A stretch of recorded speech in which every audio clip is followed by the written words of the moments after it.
Kita orang kita hari ni kan, kadang-kadang bila mai dalam perkara ni nak minta kepada Allah sendiri itu punya susah. Semayang hajat pun swasta kan pada orang. Kan? Semayang hajat swasta, tahlil swasta. Kan? Ayah dia meninggal, dia swastakan habis semua. Kan? Ni duk kira dengan adik-beradik ni. Ni tahlil berapa? Tahlil bagai 200. Lepas tu nak hantar pergi madrasah tahfiz, so baca Quran sikit lah bagi habis khatam tu satu Quran ke apa. Okey, hantar pergi 200. Lepas tu semua habis. Ni nak buat kenduri malam ni 500. Semua habis dah bagi duit. Seorang pun tak fikir. Kita bacalah kat bapak kita. Semua swasta.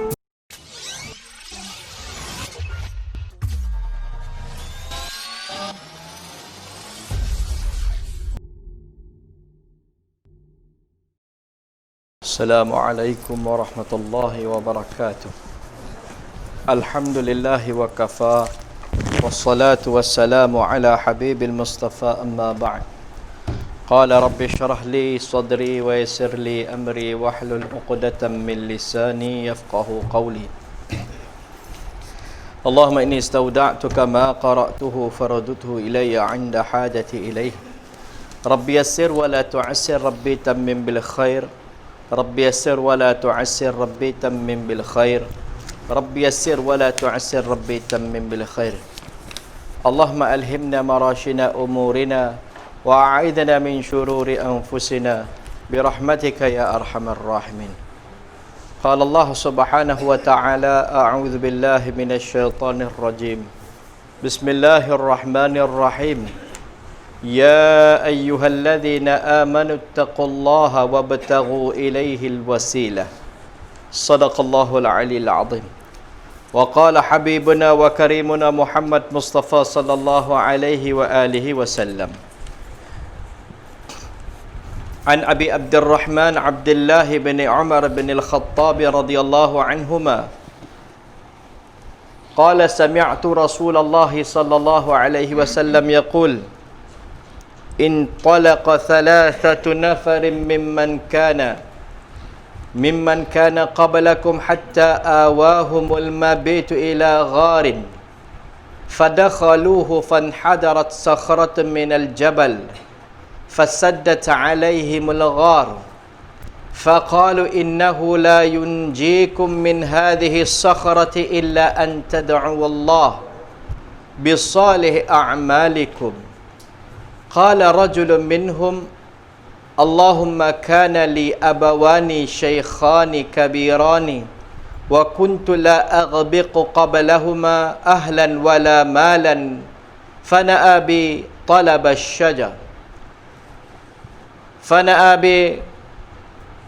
طلب الشجر يوما فلم أرح عليهما حتى ناما فحلبت لهما غبوقهما فوجدتهما نائمين فكرهت أن أوقظهما وأن أغبق قبلهما أهلا أو مالا فلبثت والقدح على يدي أنتظر استيقاظهما حتى برق الفجر والصبية يتضاغون عند قدمي فاستيقظ فشرب غبوقهما.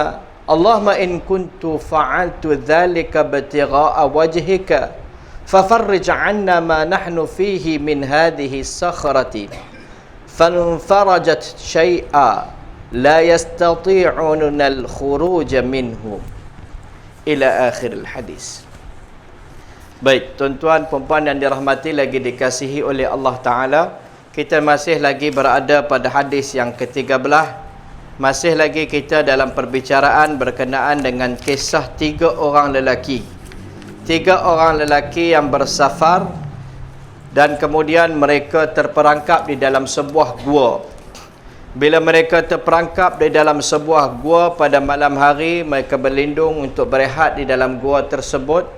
Maka mereka masing-masing berkata di antara satu sama lain, innahu la yunjikum min hadhihi sakhrati.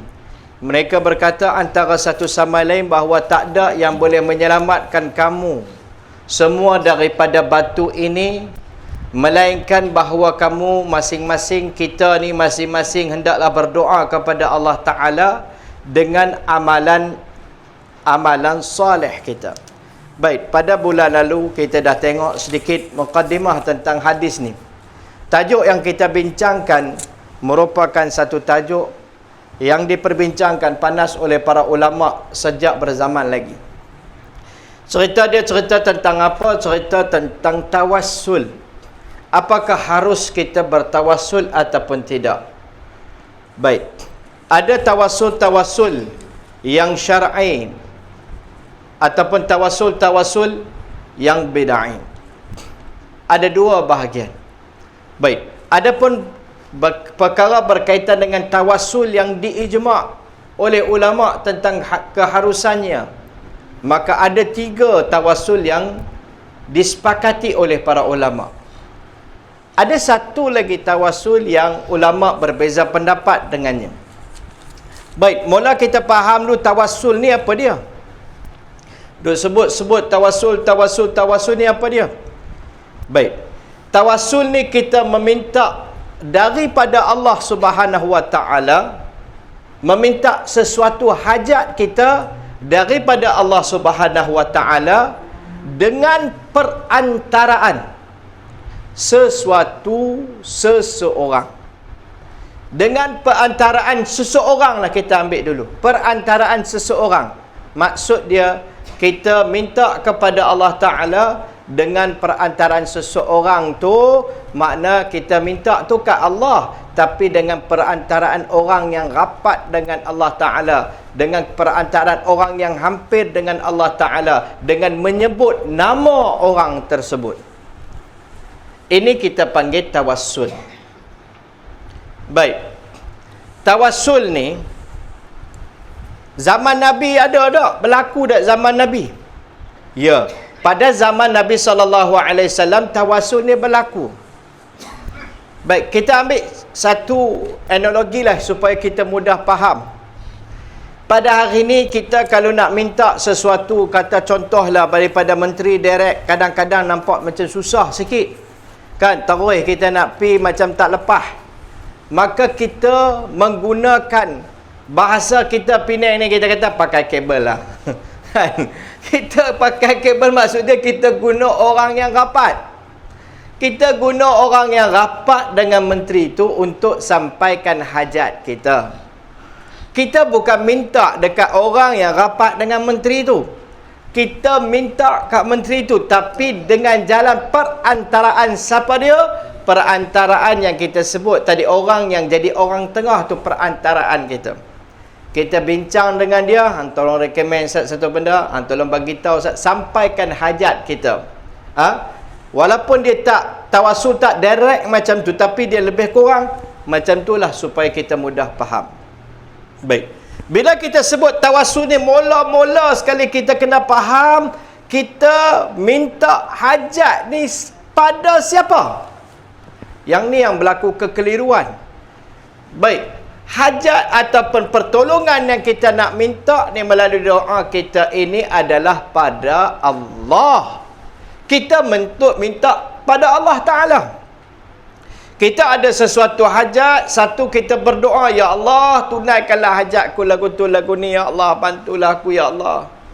Jadi nak kuatkan doa kita, nak menguatkan doa kita, maka kita ada kala menggunakan tawassul, perantara yang akan menguatkan doa kita. Baik, ada 3 jenis tawassul. Para ulama setelah membahaskan perkara ni dengan panjang, maka para ulama, jumhur ulama sepakat ada 3 jenis tawassul yang disepakati oleh para ulama. Baik. Yang pertama adalah tawassulun bil hayyis salih ila Allah. Pertama adalah tawassul dengan yang masih hidup, lelaki ataupun manusia yang masih hidup kepada Allah Ta'ala. Kita minta kepada Allah Ta'ala dengan perantaraan orang yang soleh yang masih hidup, kita minta kepada Allah Ta'ala. Boleh tak? Boleh tak kita nak minta kepada Allah Ta'ala sesuatu hajat dengan perantaraan orang yang masih hidup lagi? Harus ke tak harus benda ni? Boleh tak boleh benda ni? Baik. Para ulama' bincang panjang tentang perkara tersebut dan para ulama' sepakat bahawa perkara ni harus. Macam mana boleh kata benda ni harus? Sebab benda ni berlaku pada zaman Nabi SAW. Cerita dia lagu mana? Cerita dia tentang satu orang buta yang datang berjumpa dengan baginda Nabi SAW. Hadis ni dikenali sebagai hadithul dharir. Hadis ni cukup masyhur. Hadis yang paling kuat yang diperbincangkan oleh ulama yang menerima ataupun yang menolak tawassul. Maka kedua-dua kumpulan ulama ni bincang tentang hadis ni. Apa cerita hadis ni? Cerita hadis ni bahawa satu hari satu orang sahabat baginda Nabi SAW yang datang berjumpa Nabi. Beliau ni satu orang yang buta. Dia datang berjumpa dengan baginda Nabi SAW, mengadu kepada baginda Nabi SAW, "Ya Rasulullah," kata dia, "Ya Rasulullah, aku ni satu orang yang buta. Aku tak nampak mata aku ni." Kemudian dia mengadu kepada baginda Nabi SAW, suruh Nabi berdoa. Apa yang baginda Nabi SAW buat? Baginda Nabi SAW suruh sahabat ni tadi pergi ambil wuduk. Dia kata suruh minta berdoa. Baginda Nabi SAW kata, "Kalau kamu nak aku berdoa, aku boleh berdoa. Kalau kamu mampu bersabar, maka kamu akan dapat ganjaran pahala.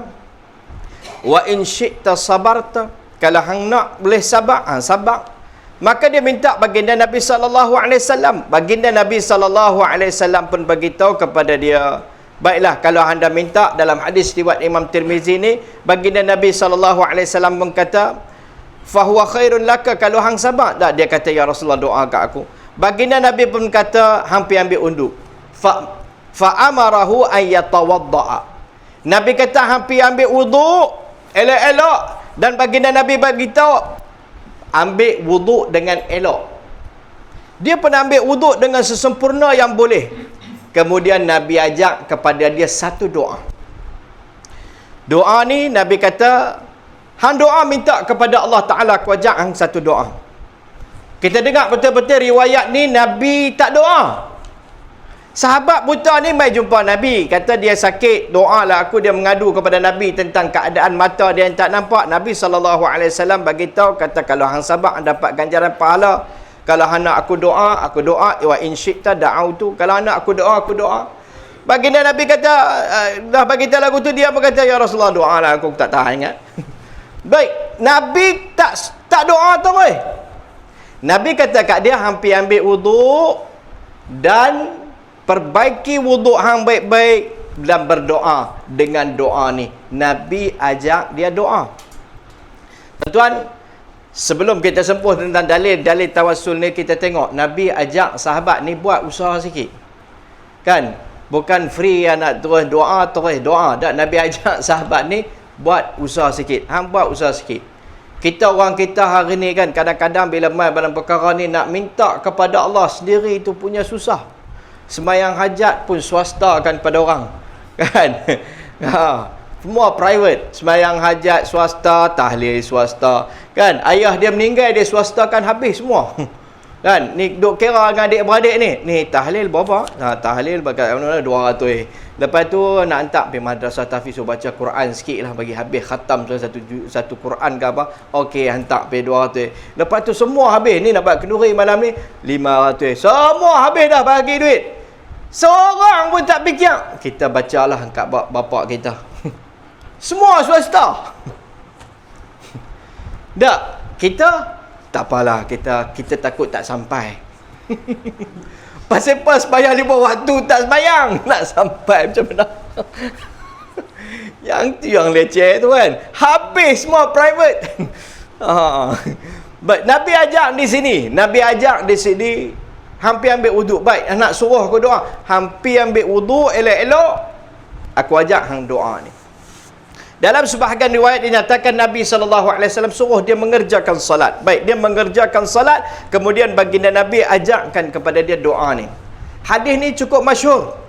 Hadis ni ada dalam kitab Azkar Imam Nawawi, Amal Yaumi wal Lailah Imam Nasa'i, Amal Yaumi wal Lailah Ibnu Sunni, kitab Targhib wa Tarhib Ibnu Munzir, dalam Majmu'ul Zawaid wal Manba'ul Fawaid. Banyak lagi kitab-kitab hadis, cukup banyak hadis ni. Begitu juga dalam Masadirul Asliyah, kitab-kitab hadis. Cukup masyhur hadis ni. Baik, apa yang Nabi ajak? Nabi ajak hang baca doa ni lepas sembahyang. Apa nak baca lepas sembahyang dah habis elok kan? Baca Allahumma inni as'aluka atawajjahu ilaika binabiyyi Muhammadin binabiyyika Muhammadin nabiyyir rahmah. Allahumma inni, ya Allah ya Tuhanku, as'aluka, aku memohon kepada kamu wahai Allah, atawajjahu ilaika, aku bertawajuh berhadap kepada kamu, binabiyyika, dengan perantaraan Nabi kamu Muhammad, Nabi rahmah. Nabi Muhammad ni Nabi yang rahmat. Inni tawajjahtu bika ila Rabbi, aku berhadap kepada kamu, aku berhadap dengan kamu kepada Tuhanku, fi hajati hadhihi, pada hajat keperluanku ini, sekian-sekian hajat, bagitahulah, lituqadali, untuk diqada, ditunaikan, diterima doa aku. Allahumma fasyaffi'hu fiyya, ya Allah, perkenankanlah syafaat baginda Nabi sallallahu alaihi wasallam pada aku.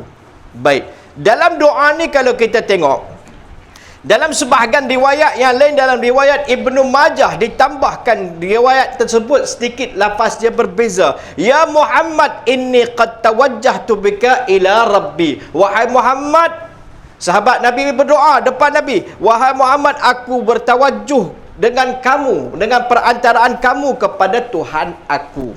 Dengan lafaz yang lain dalam riwayat Imam Ahmad punya pula, fafa'ala ar-rajulu fabara'a. Dalam lafaz tersebut, dalam riwayat Imam Ahmad menceritakan bahawa sahabat Nabi ni, dia pun berdoa dengan doa yang disebutkan tadi. Nabi ajak dia doa, dia baca doa tadi, dia mai dalam keadaan dharir, tak apa nak nampak, mata dia tak boleh nampak, dia doa, kemudian fabara'a. Dan riwayat Imam Ahmad dalam musnadnya, maka telah sembuh doa dia dengan berkat doa dia, dengan wasilah baginda Nabi sallallahu alaihi wasallam dijadikan sebagai wasilah, fabara'a, sembuh terus.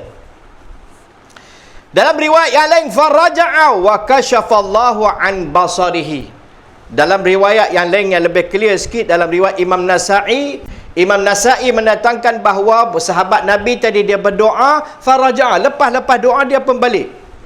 Qad kashafallahu, Allah Ta'ala telah menyingkap daripada pandangan mata yang tak nampak, Allah bagi nampak.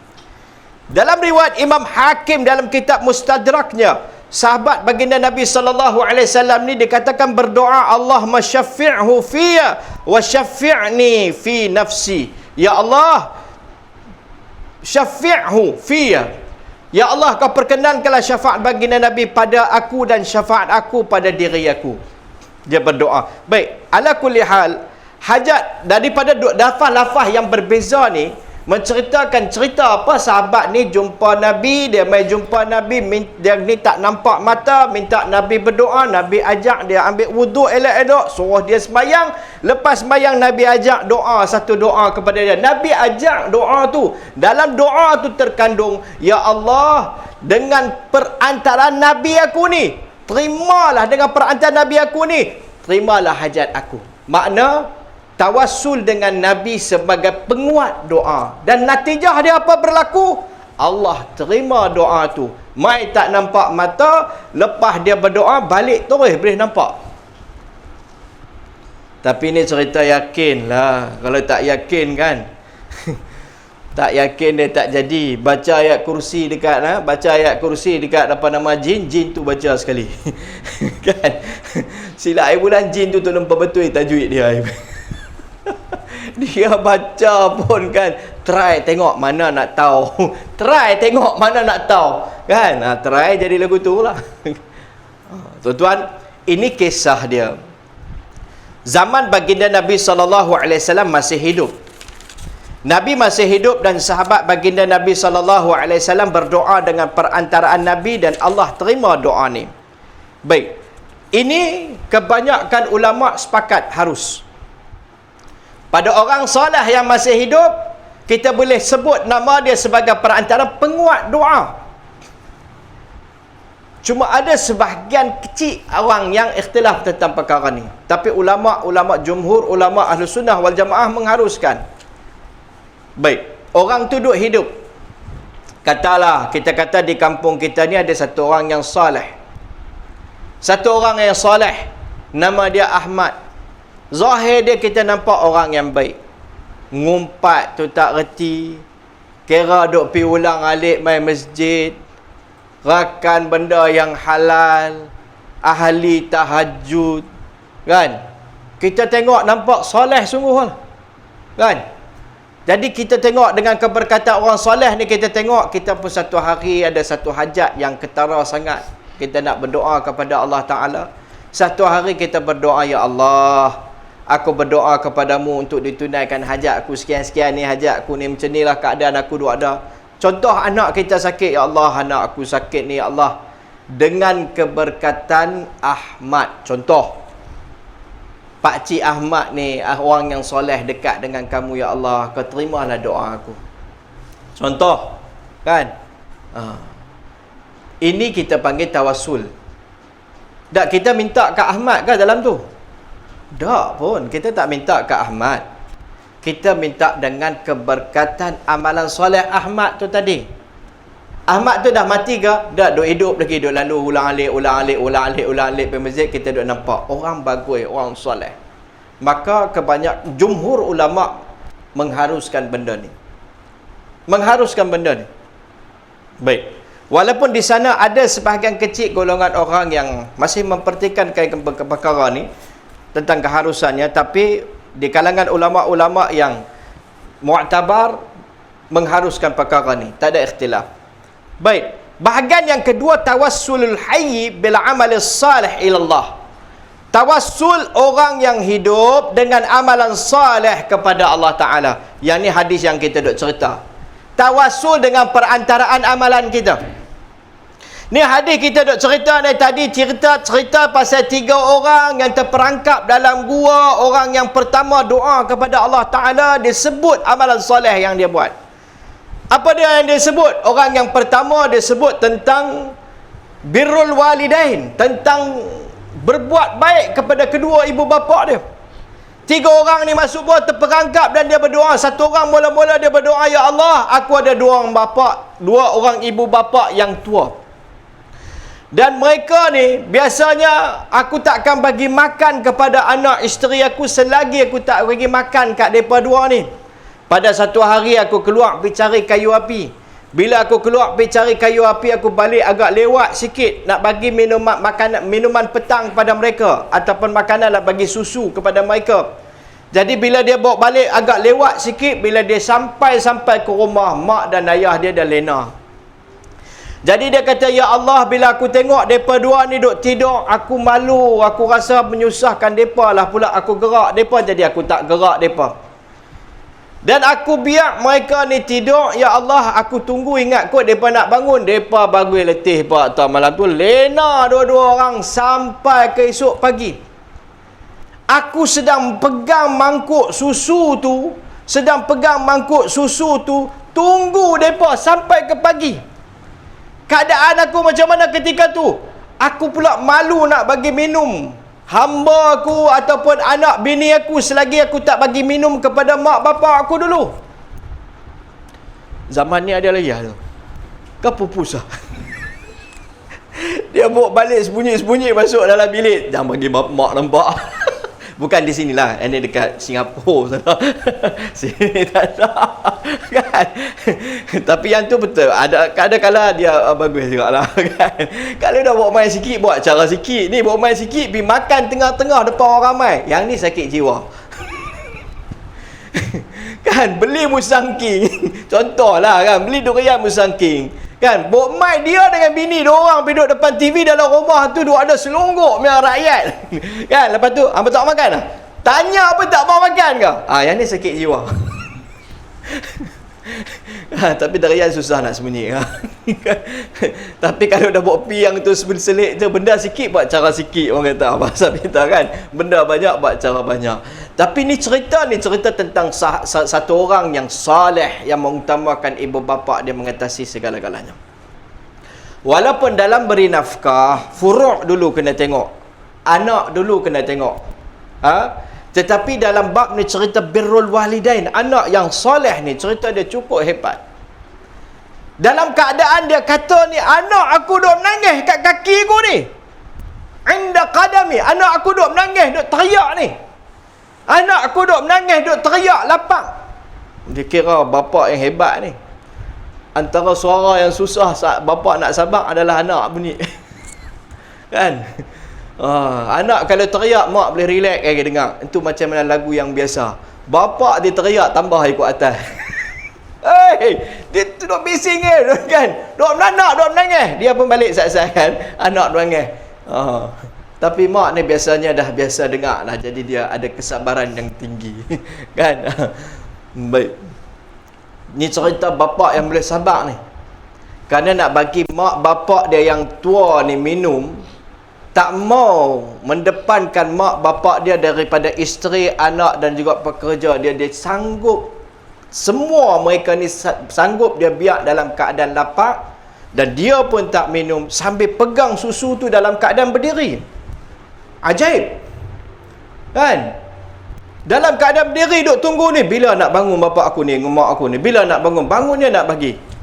Depa pun tidur malam tu punya lena kan, sampai ke esok pagi. Yatadaghauna 'inda qadami.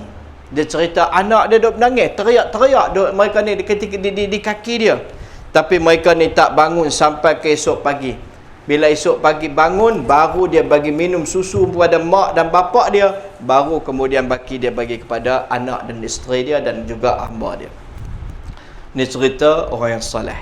Kemudian dia kata, ya Allah, kalau aku buat ni kerana-Mu ya Allah, maka perkenankanlah hajat kami, bebaskanlah kami daripada musibah yang sedang menimpa kami. Batu tu terangkat sikit. Baik, yang ni cerita pasal apa? Berdoa kepada Allah Ta'ala dengan guna wasilah. Perantaraan apa? Perantaraan amal soleh. Baik, kita pun ada tak zaman ni macam tu? Ada. Kita boleh berdoa kepada Allah Ta'ala dengan perantaraan amal soleh kita. Contohlah, kita ni satu orang yang jaga puasa Isnin Khamis jaga puasa. Kan?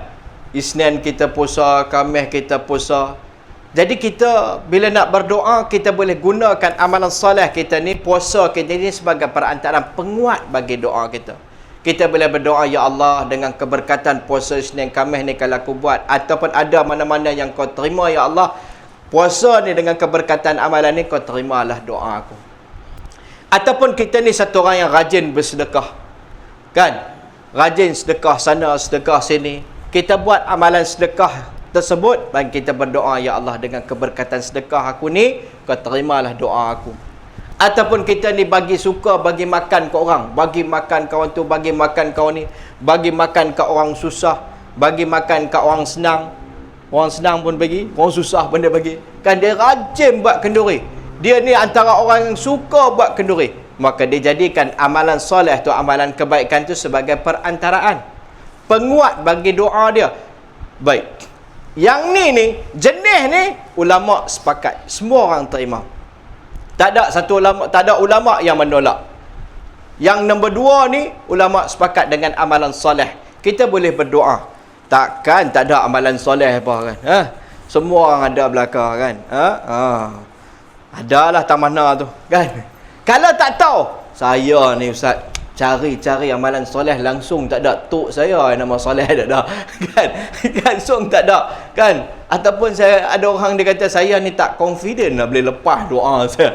Kan? Dia boleh doa macam mana? Yang ni dia ta'yin disebut kan. Satu lagi dia boleh doa macam mana dengan perantaraan amal soleh tanpa menta'yinkan. Ya Allah, kalaulah ada mana-mana amalan kebaikanku yang diterima oleh-Mu ya Allah, dengan keberkatan amalan tu terimalah doa aku sekian-sekian, terimalah hajat aku sekian-sekian. Baik. Yang ni yang kedua. Tawassul orang yang hidup dengan amalan soleh. Yang ni orang tak tolak. Bahagian yang kedua dengan bahagian yang ketiga ni orang tak tolak. Yang ketiga apa dia? At-tawassulu ilallah bi dzatihi wa bi asma'ihi wa sifatihi. Kita bertawassul kepada Allah Ta'ala dengan zat Allah Ta'ala, dengan nama-nama Allah Ta'ala, dengan sifat-sifat Allah Ta'ala. Yang ni cukup banyak hadis tentang ni. Kita sebut tentang perkara ni. Contoh dia, kita sebut nama Allah Ta'ala, Ya Hayyu Ya Qayyum, ataupun Birahmatika Astaghith. Kita sebut nama-nama Allah Ta'ala, sebut Asma'ul Husna, dan kita kata dengan keberkatan namamu yang maha mulia, wahai Allah, kau terimalah doa kami. Yang ni ulama' sepakat tentang perkara ni. Yang kedua tadi pun ulama' sepakat tentang perkara tersebut. Yang pertama tadi kita sebut ada sedikit perbezaan pendapat di kalangan ulama', tetapi jumhur ulama' mengatakan harus. Dan ada perkara yang ketiga. Perkara yang ketiga, jenis tawassul yang ketiga yang berlaku perbezaan pendapat di kalangan ulama. Ianya adalah at-tawassul bil mayyit as-salih. Tawassul dengan orang yang dah mati, orang soleh yang dah mati. Baik, ulama bincang panjang tentang perkara ni. Baik, boleh tak kita nak bertawassul dengan orang yang telah mati? Kawan tu orang soleh, dia telah meninggalkan dunia. Kita nak berdoa dengan menyebut nama dia. Boleh tak? Contoh dia, contoh yang cukup masyhur lah, kita kata paling famous kan, doa ya Allah dengan keberkatan Syekh Abdul Qadir Jilani rahimallahu taala.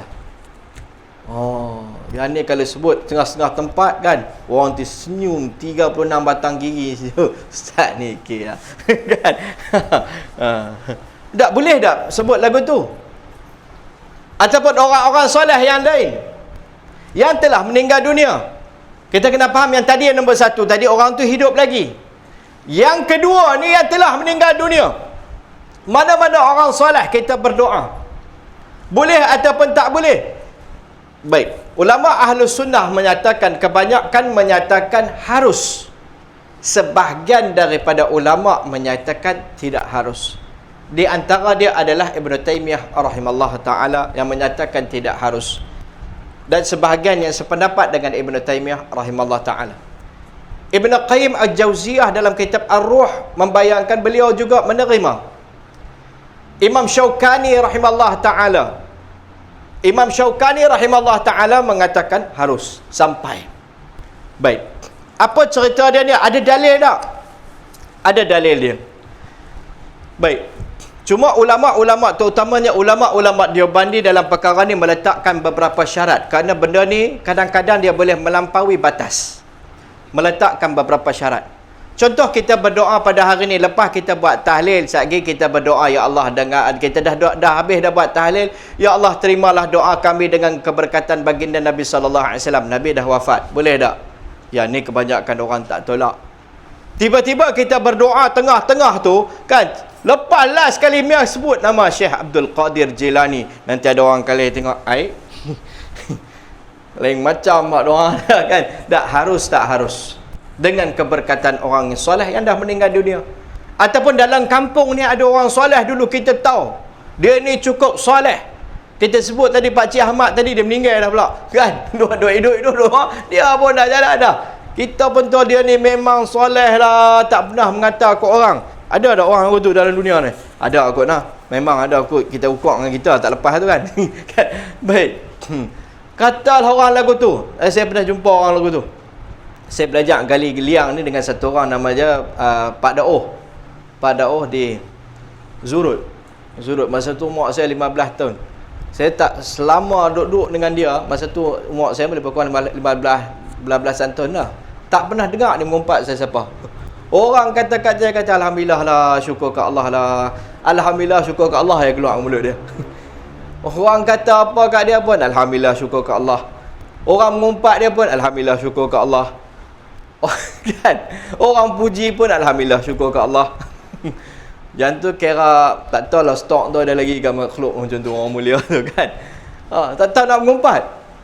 Ajaib. Baik, katalah orang macam tu untuk orang yang soleh. Kita dalam doa kita sebut nama dia dengan keberkatan dia, dengan keberkatan amalan soleh orang fulan bin fulan, maka harus tak doa tersebut. Hukum kebanyakan ulama mengatakan hukumnya adalah harus. Kerana tak ada perbezaan antara orang hidup dan harus dengan yang mati. Baik. Perbezaan apa? kita cerita bukan cerita dari segi kait dengan kaitan yang kita doa ni. Pasal apa kita minta dengan keberkatan dia? Bukan keberkatan tubuh dia hidup ataupun mati, tetapi keberkatan amalan soleh dia masa hidup ataupun mati. Perpindahan antara dunia dan akhirat tak bawa beza. Kalau dia hidup di dunia, dia boleh buat amal soleh yang penuh dengan pancaroba. Dia dah mati, amalan soleh dia insya-Allah akan diterima oleh Allah Ta'ala. Pasal kita nampak ataupun kita dengar riwayat demi riwayat sampai kepada kita tentang kesolehan amalan dia. Dah mati tak ada apa maksiat pun. Kan? Hidup lagi kita dah doa dengan perantaraan dia, maka harus baik. Itu satu dalil. Baik, ada lagi dalil daripada hadis baginda Nabi sallallahu alaihi wasallam yang cerita tentang keharusan perkara tersebut. Baik, ulama bincang perkara ni supaya dia tak melampaui batas. Satu, kita doa duduk di masjid tentang mana kita doa dan kita minta kepada orang yang soleh. Perkara ni kita kata okey. Ada keadaan yang kadang-kadang berlaku bila satu orang yang dia berdoa di tanah perkuburan tu sendiri. Dia pergi di kubur tu berdoa. Di sini ada dua kalangan ulama dalam membahaskan perkara tersebut. Asalnya kedua-dua ulama Ahlus Sunnah ni mengatakan harus, tetapi dalam dua keadaan mereka bincangkan. InsyaAllah ada masa lagi kita akan sebut. Baik, yang pertama kita sebut asal masalah ni adalah harus kerana dalil daripada hadis baginda Nabi sallallahu alaihi wasallam yang diriwayatkan oleh Uthman bin Hanif. Baik, cerita dia ada satu orang yang datang berjumpa dengan Uthman bin Hanif. Hadis ni dikeluarkan oleh Imam Tabrani dalam kitab Mu'jam Saghir dia, dan juga dalam Mu'jam Kabir. Abi Umamah bin Sahl bin Hunayf an ammihi Uthman bin Hunayfin. Dia kata, Abi Umamah ni dia kata daripada pakcik dia Uthman bin Hunayf, bukan Uthman bin Affan, Uthman bin Hunayf, seorang sahabat Nabi. Dia kata anna rajulan kana yakhtalifu ila Uthman bin Affan. Ada satu orang ni dia selalu pergi jumpa Sayyidina Uthman bin Affan. Zaman ni zaman bila? Zaman Nabi dah habis, Nabi dah wafat dah. Zaman Sayyidina Abu Bakar dah habis, Sayyidina Abu Bakar dah wafat dah. Zaman Sayyidina Umar dah habis, Sayyidina Umar dah wafat dah.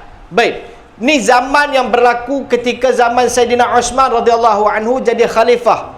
Baik, Uthman bin Hunayf ni satu orang sahabat Nabi. Dia kata ada satu orang lelaki ni selalu duk pergi jumpa Sayyidina Uthman radhiyallahu ta'ala anhu kerana dia ada satu hajat keperluan pergi jumpa Sayyidina Uthman, duk bincang, duk cakap dengan Sayyidina Uthman.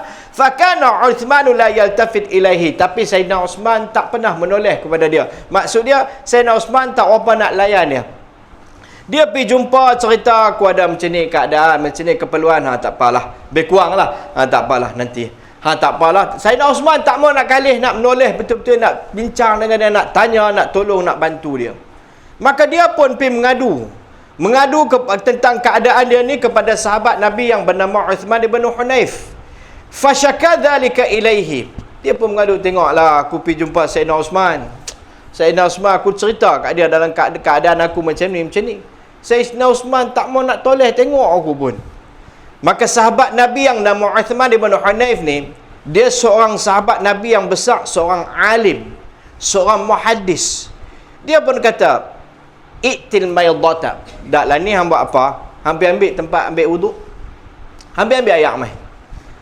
Baik, fatawadda. Dia kata, "Lah ni hang wuduk elok-elok. Summa atil masjid fa salli fi raka'atain." Baik, dia pun tak kata mai aku doa kat hang. Dah. Dia kata dak lah ni hang buat apa? Ambil tempat ambil wuduk tu mai. Ambil air wuduk. Hang wuduk elok-elok. Kemudian pergi masjid sembahyang 2 rakaat. Thumma qul, kemudian hang berdoa. Allahumma inni as'aluka atawajjahu ilaika bin nabiyyina Muhammadin. Dia pun ajak doa tadi. Doa yang kita bacakan tadi. Kan? Doa ni siapa ajak? Nabi ajak. Nabi ajak pada sahabat Nabi yang mai tadi buta tak nampak kan. Lepas tu dia doa dengan tawassul pada Nabi, Allah Ta'ala bagi nampak. Lah ni Nabi hidup lagi ke? Dah wafat. Sayyidina Abu Bakar pun dah wafat, zaman Sayyidina Abu Bakar pun dah habis, zaman Sayyidina Umar pun dah habis. Ni zaman Sayyidina Uthman. Sahabat Nabi yang nama Uthman bin Hunaif ni bagi tahu, hang lah ni ada hajat ni ke? Okey, hang pi ambil wuduk, hang pi sembahyang, lepas tu hang baca doa ni. Dia pun baca doa ni. Lepas sembahyang dia pun sembahyang hajat, dia pun doa. Lepas dia doa, fantalaka ar-rajulu fasana'a ma qala lahu Uthman, dia pun lepas tu pi sembahyang semua, lepas tu dia doa kepada Allah Taala. Thumma ata baba Uthman bin Affan, kemudian dia pun mai jumpa Sayyidina Uthman. Sahabat ni kata, hampir try buat lagu ni, hang doa lepas sembahyang, hampir jumpa Sayyidina Uthman, tengok. Dia pun pi jumpa Sayyidina Uthman. Faja'al bawaba hatta akhadahu biyadihi. Maka bila dia sampai ke depan rumah Sayyidina Uthman, penjaga pintu Sayyidina Uthman mai pegang tangan dia. Selalu dia masuk, depa buat tak tahu kat dia. Penjaga pintu Sayyidina Uthman ni mai pegang hatta akhadha biyadihi fa adkhalahu. Pegang tangan dia pun bawa masuk pergi jumpa Sayyidina Uthman radhiyallahu anhu. Kali ni lain macam pula, layanan macam VIP. Sayyidina Uthman fa ajlasahu ma'ahu. Sayyidina Uthman pun panggil mai duduk sebelah dia, duduk dengan dia. Ala ton fasati ai al-wisada. Sayyidina Uthman ambil pula ni, apa nama dia, bantai besuh sandak pula. Jadi VIP dah. Dia pun fikir, ni apa cerita kan? Dia pun pergi jumpa, dah duduk, dah bersandak baru. Lepas tu fazakara hajatahu. Dia pun cerita kat Sayyidina Uthman hajat dia, keperluan dia, kesusahan dia. Sayyidina Uthman pun dengar semua, kata okey tak apa. Tahu settle tang tu. Apa yang hang hajat macam ni, hang ada keperluan macam ni, okey aku settle. Lepas tu Sayyidina Uthman bagi tahu pula kat dia, wa qala ma kana laka min hajatin fa'tina. Kalau hang ada apa-apa lagi yang perlu, bagi tahu kat aku. Mailah jumpa kami. Boleh masuk dah? Sikit lagi. Boleh ya? Bagi habis hang ni. Satgi dia berhenti kat tengah highway, kena accident ke apa kan, faham sekerat sesat jalan pula. Kan? Baik. Kemudian laki ni pun, dia pun tengok, weh dahsyat ni kan. Lepas keluar pada rumah Sayyidina Uthman, dia pergi jumpa Uthman bin Hunaif. Pergi jumpa, dia kata terima kasih lah hang tolong bincang dengan Sayyidina Uthman. Sayyidina Uthman pun dah terima dah. Dah terima aku punya permintaan. Hang tolong cakap untuk pihak aku, terima kasih lah. Sahabat ni Uthman bin Hunaif kata, wallahi demi Allah, aku tak pernah pergi jumpa dia pun. Aku tak pergi jumpa pun Sayyidina Uthman, aku tak jumpa dia pun. Dia pun rasa betul ke? Uthman bin Hunaif kata, wallahi ma kallamtuhu, aku tak bercakap dengan Sayyidina Uthman. Kawan ni kata, habis tu apa jadi? Dia pun ceritalah apa yang jadi. Dia pergi jumpa Sayyidina Uthman. Selalu Sayyidina Uthman tak pernah toleh. Kali ni dia sampai depan pintu ya, jaga pintu tu mai pegang terus bawa masuk dalam. Lepas tu duduk pula dekat dengan Sayyidina Uthman, bagi pun bantai pula lagi, sempoi mai layanan VIP. Lepas tu tanya pula apa keperluan. Bukan takat tu ya, Sayyidina Uthman settle dia mai keperluan dan bagi pesanan pula. Kalau lepas ni ada apa-apa, mai jumpa. Sebelum ni langsung tak tengok. Lepas ni jadi lain pula. Baik, sahabat ni kata sebenarnya ni nak cerita tengok yakin sahabat Nabi sallallahu alaihi wasallam. Uthman bin Hunaif kata, walakin syahidtu Rasulullah sallallahu alaihi wasallam wa atahu dharir fashaka ilaihi dhahaba basarihi. Tapi Sayyidina Uthman bin Hunaif kata, sebenarnya aku memang yakin sungguh dengan doa ni. Pasal apa? Aku tengok benda ni berlaku depan mata aku. Doa yang aku ajak kat hang ni, aku tengok satu orang yang tak nampak mata datang berjumpa dengan Nabi sallallahu alaihi wasallam, mengadu tentang keadaan mata dia ni. Baginda Nabi sallallahu alaihi wasallam ajak sahabat ni buat macam mana aku suruh hang buat tadi. Ambil wuduk dengan elok, sembahyang 2 rakaat dan ajak doa yang aku ajak hang tu. Dan kata sahabat Nabi ni, aku sendiri tengok dia mai dalam keadaan tak nampak dan dia balik pula lepas tu dalam keadaan dia nampak. Kami tengok benda tu berlaku. Dan kisah ni telah disahihkan oleh Imam Baihaqi, Imam Munziri dan juga Imam Haythami dalam Majma'uz Zawaid. Aku nampak real benda tu berlaku. Baik, tuan-tuan, tawassul yang ketiga ni berlaku setelah baginda Nabi wafat. Yang ajak ni sahabat Nabi yang nama Uthman bin Hunaif. Dia ajak kepada satu orang lelaki pada zaman tersebut. Nabi dah wafat, tapi tawassul dengan siapa? Tawassul dengan Nabi. Nabi yang telah wafat. Dan hasilnya berlaku tak? Hasilnya berlaku, terbukti dan makbul. Satu yang kita tengok daripada hadis ni, bagaimana tawassul ni menjadi penguat bagi doa. Macam mana bila kita berdoa, selawat ni menjadi penguat bagi doa. Begitulah juga tawassul ni, fungsi dia tak ada apa pun. Kita bukan nak mensyirikkan siapa-siapa pun. Kita bukan nak mensyirikkan Allah Ta'ala pun. Kita nak minta kepada Allah dengan perantaraan tiga tadi, ataupun yang 4 perkara yang tadi kita sebut, dengan perantaraan saja. Baik, sebagai penguat doa. Satu, kita sebut tawassul dengan orang yang hidup. Yang ni kebanyakan ulama sepakat tentang keharusan dia. Kedua, kita bertawassul dengan amalan salih. Yang ini perkara yang disepakati. Dan ketiga, bertawassul dengan nama-nama Allah Ta'ala yang maha mulia. Yang ni perkara yang disepakati juga. Dan yang keempat tadi kita sebut, kita bertawassul dengan orang yang telah meninggal dunia. Bukti dia tadi daripada hadis Utsman bin Hunayf dalam Mu'jam Kabir dan juga dalam Mu'jam Saghir yang dikeluarkan oleh Imam Tabrani rahimahullah ta'ala. Hadis ni diperbincangkan panjang oleh para ulama dari segi sanad dia, dan akhirnya para ulama mengatakan sanadnya yuhtajju bihi, dia boleh diambil hujah tentang hadis tersebut, riwayat tersebut. Baik, kita nak cerita apa tentang hari ini? Cerita bahawa harus bila kita nak berdoa, sebagai menambah kekuatan bagi doa kita ni, kita boleh bertawassul.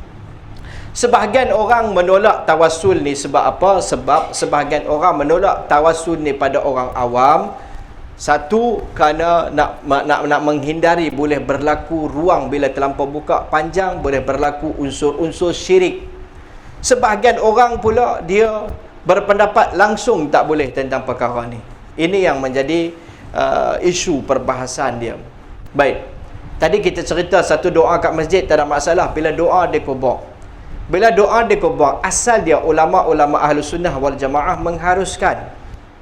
Bila kita berdoa di kubur dengan orang di kubur orang yang saleh, kita tak minta kat kubur tu, kita minta kat Allah dengan perantaraan orang yang saleh tersebut yang telah meninggal dunia. Kan kita dah sepakat dari perkara yang keempat tadi, dalam jenis yang keempat tadi. Tetapi sebahagian ulama tetap cuba untuk menutup pintu ni kerana takut-takut bila dia duduk pergi ziarah kubur ni dengan orang-orang yang soleh ni, kadang-kadang dia terajak perahu, dia bukan minta kepada Allah, dia pergi minta kepada kubur tu pula. Katalah kubur tu Syekh Ahmad yang soleh, dia kata, Syekh Ahmad tolonglah aku. Bukan ya Allah tolonglah aku dengan keberkatan Syekh Ahmad. Dia dah terajak perahu, pergi terus Syekh Ahmad tolonglah aku. Allah dah hilang, dia dah sampai ke situ. Jadi kerana tu sebahagian ulama sangat melarang perkara ni. Sangat sungguh-sungguh berhati-hati dalam perkara ni.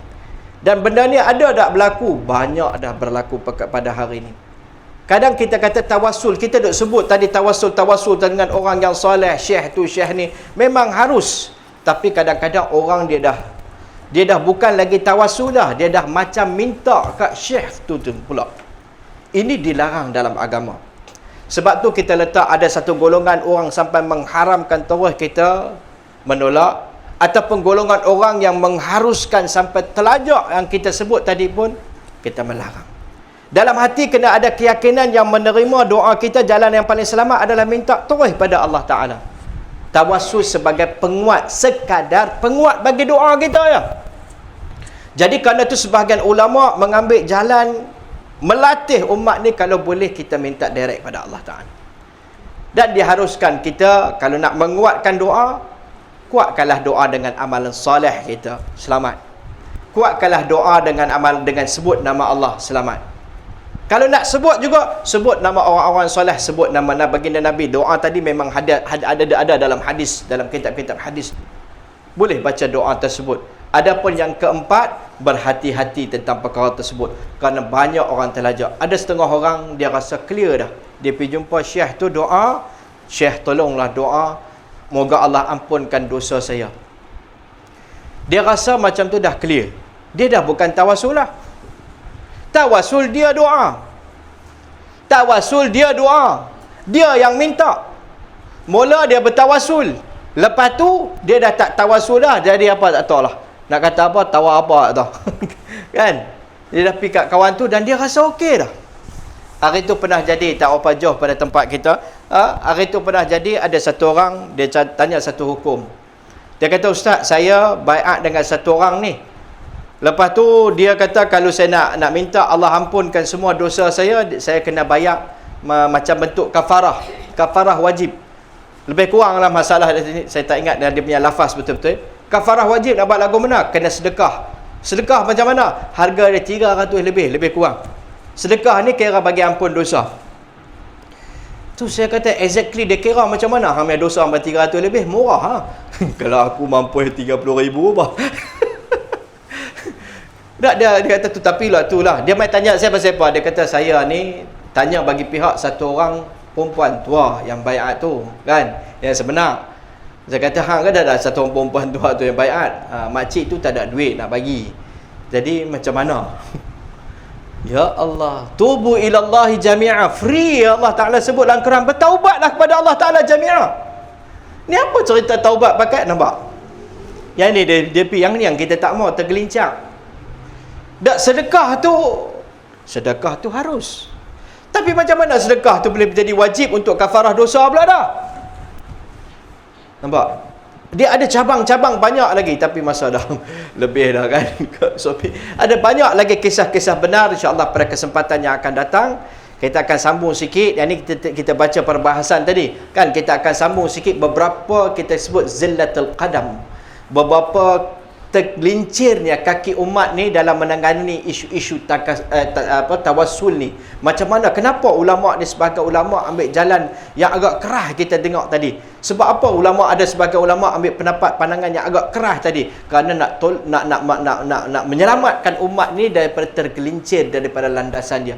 Kerana benda tu ada tak berlaku? Ya, ada banyak berlaku, dan insya-Allah kita akan sambung perbahasan tersebut. Insya-Allah kalau diizinkan Allah panjang umur, insya-Allah pada bulan depan kita akan sambung semula insya-Allah.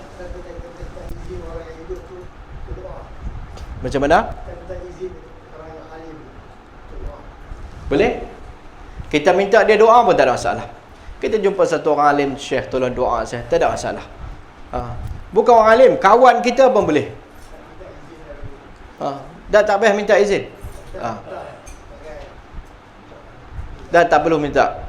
Tak perlu kita minta izin. Macam mana kita tawassul tadi, tak perlu minta izin.